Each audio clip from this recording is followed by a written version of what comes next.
আমার পেঁয়াজটা ভাজা হয়ে গেছে। এবার চিকেনটাকে তুলে দেবো। দেখুন, ধুয়ে রাখা চিকেন আমি তুলে দিচ্ছি।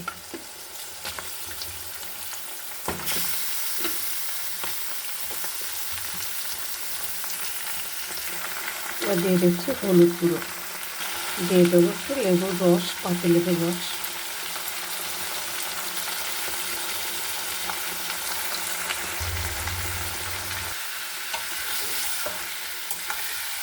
এবং চিকেনটাকে আমি ভালো করে নেড়ে একটু ঢেকে দেবো।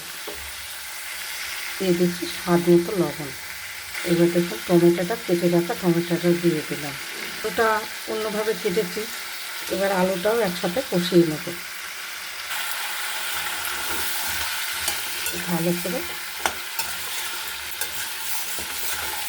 নেড়ে আমি একটু, এবার দেখুন ঢাকাটা খুলে নিচ্ছি। এবার একটু নেড়ে নেব ভালো করে।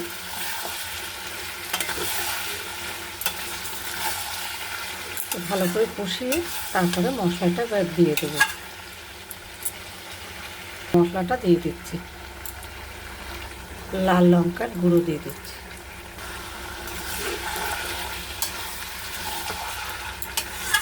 ভালো করে আর একটু কষাবো। চিকেনটা অন্যভাবে একটু রান্না করলে ভালো লাগে, তা আপনারা এইভাবে রান্না করে খেয়ে দেখবেন, খুব সুন্দর লাগে খেতে। দেখুন, এই মিক্সি বাটিটা ধোয়া একটু জল আমি ঢেলে দিলাম। দেখুন, চিকেনটা আমার হওয়ার মধ্যে আর একটু হতে দেবো।